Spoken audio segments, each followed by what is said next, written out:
ازيكم يا صحابي؟ عاملين ايه؟ وحشتوني قوي قوي. يلا نرسم الصليب مع بعض. بسم الاب والابن والروح القدس الاله الواحد امين. النهارده هنتكلم عن قيامة بابا يسوع من بين الاموات. تعالوا نعرف ايه اللي حصل اليوم ده. اليوم ده يا اصحابي كان في حراس قاعدين بيحرسوا جسد بابا يسوع لما دفنوه في القبر، وكان في حجر كبير خالص على القبر، والحراس كان مطلوب منهم انهم يفضلوا قاعدين عشان يحرسوه. واحد قال اصل دول بيقولوا ان اللي جوه القبر ده هيقوم من الموت. رد عليه الحارس الاول: ايه الكلام اللي انت بتقوله ده؟ ازاي يعني؟ هو في حد بيموت ويقوم تاني من الموت؟ بعد كده سمعوا صوت غريب، وحارس من الحراس بيقول: ايه الصوت ده؟ انت سامع؟ حصلت يا صحابي زلزلة جامدة جدا جدا، وظهر نور جامد قوي من القبر واتدحرج الحجر. الملاك هو اللي دحرج الحجر يا أصحابي، وبابا يسوع قام من بين الأموات. والحراس أول ما شافوا المنظر ده خافوا جدا وجريوا على طول، علشان ما كانوش فاهمين ايه اللي بيحصل ده.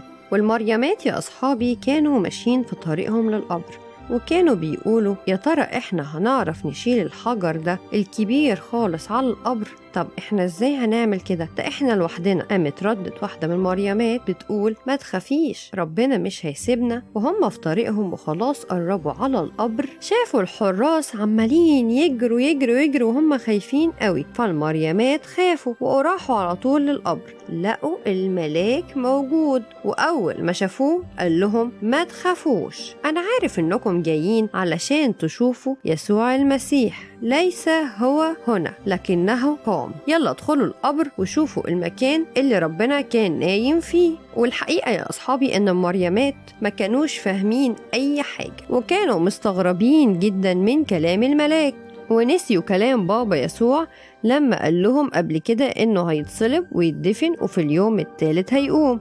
وعلى طول المريمات جريوا بسرعة عشان يقولوا للتلاميذ على كل اللي حصل.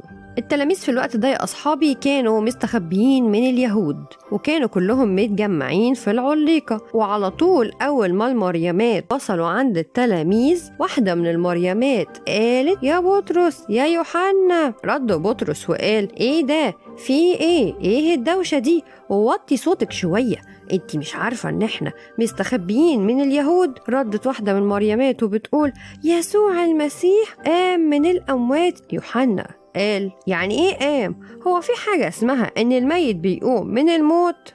واحدة من المريمات قالت: ايوه، ده اللي حصل لما كنا رايحين في الطريق للقبر، شفنا ان الحجر متدحرج واستغربنا قوي، لكن لقينا واحد عند الحجر بلبس ابيض وقال لنا ان يسوع المسيح قام. أول ما بطرس ويوحنا سمعوا الكلام ده على طول جريوا بسرعة ناحية القبر، ودخلوا القبر ولقوا الأكفان موجودة في القبر، واستغربوا واكتشفوا إن كلام المريمات كان صح. بعد كده مين بقى اللي راحت القبر؟ مريم المجدلية، وكانت بتقول لنفسها: يا ترى انت فين يا معلم؟ وكانت عمالة تعيط جامد قوي، وكانت متضايقة عشان هي وبتقرب على القبر شافت الحجر متدحرج.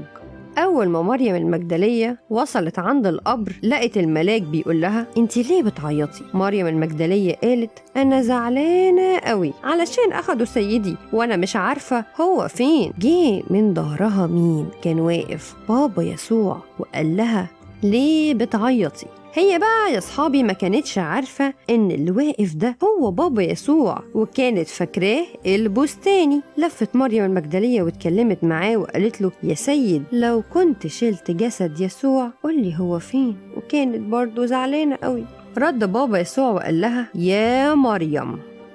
أول ما بابا يسوع قال لها يا مريم، عرفت على طول ان هو بابا يسوع، وقالت: يا معلم، وحاولت تلمسه، بس هو قال لها: لا لا يا مريم، ما تلمسينيش عشان أنا لسه ما صعدتش. وإحنا يا أصحابي عايزين نكون دايما فرحانين بقيامة بابا يسوع. المسيح قام، بالحقيقة قام. إخريستوس أنستي، آليسوس أنستي. يا أصحابي يلا اعملوا لايك للفيديو ده عشان يوصل لأكبر عدد من أصحابكم، وكمان تابعوني، أنا على طول هنزل لكم قصص جديدة ومختلفة. نتقابل في قصة جديدة. باي باي.